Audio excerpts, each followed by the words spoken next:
Je suis le docteur Herbert Emmanuel Vieira, personne responsable des marchés publics de la Caisse des dépôts et consignations du Bénin.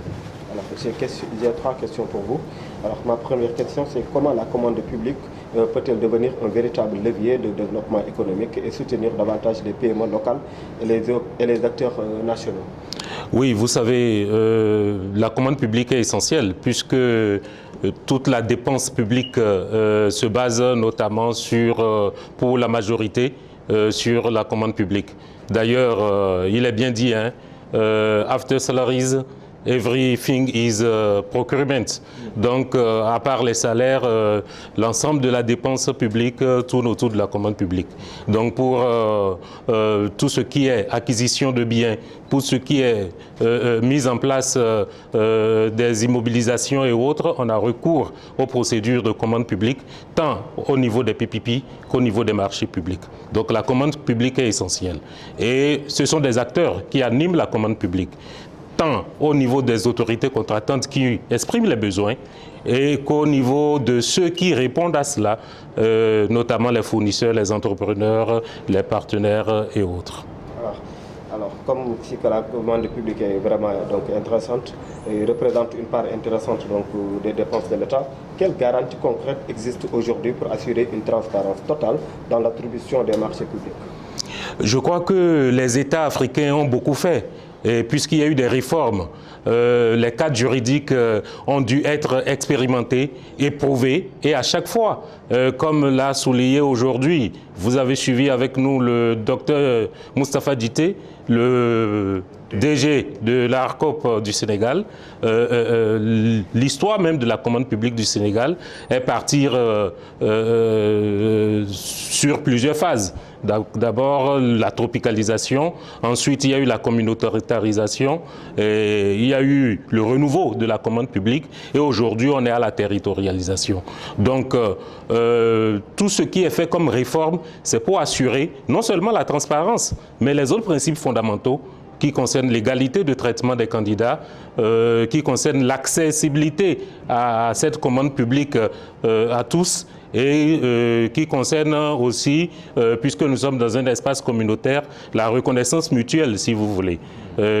Donc, tout un travail est fait pour le libre accès à la commande publique, la transparence, et c'est pour cela que vous avez les obligations de publicité auxquelles les autorités contractantes sont soumises, et vous avez aussi les droits de recours que les soumissionnaires qui se sentent évincés injustement ont le droit de recourir au recours où l'ARCOP finit par statuer par le CRD.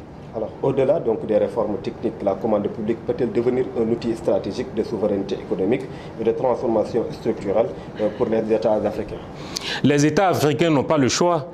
Et vous devez pouvoir comprendre cet intérêt que tout le monde a pour la commande publique. Vous ne pouvez pas aujourd'hui gérer déjà au niveau de l'autorité contractante une structure sans avoir recours à la commande publique. Parce que pour juste des besoins de stylos, d'ordinateurs et autres, tout bien qu'on utilise dans l'entreprise, vous devez passer par des règles de commande publique, les marchés publics. Mais au-delà, les ressources de l'État sont rares.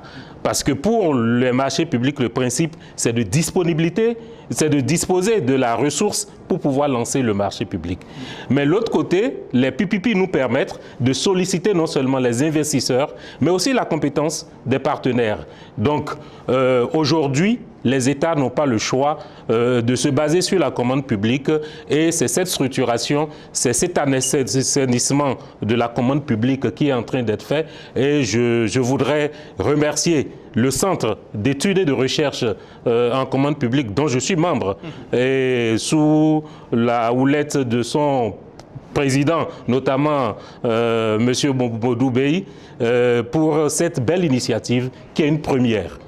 Parce qu'il faut que des universitaires, des acheteurs publics, des professionnels se retrouvent dans un cadre, puissent discuter des défis et des enjeux qui se posent à la commande publique afin d'adresser les meilleures solutions.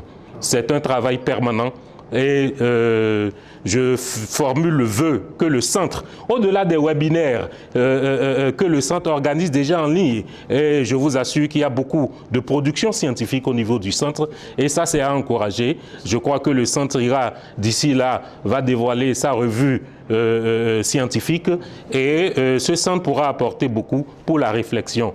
Et merci au docteur Dité Moussafa qui a bien compris cet appui que le centre peut apporter. Merci aux autorités aussi de l'université, notamment le chef du département de droit public, le professeur Ahmed Ndiaye, qui nous a accompagnés dans cette initiative. Et je crois que tout le monde y gagnerait. Et voilà la Cour des comptes qui nous a soutenus, l'Assemblée qui nous a soutenus. Je vous assure, beaucoup de partenaires auraient voulu être avec nous. Beaucoup se sont annoncés. Et vous voyez l'engouement en ligne. En ligne, nous avons eu plus de 200 participants en ligne. Et en salle, on avait aussi 150 au moins. Donc vous comprenez l'engouement que la commande publique suscite. Et c'est l'occasion de dire que c'est à renouveler. Je crois qu'il ne faut pas attendre une autre année, même si on pouvait faire un colloque par trimestre, ce serait pour le bien des acteurs publics, de la commande publique des États. Merci.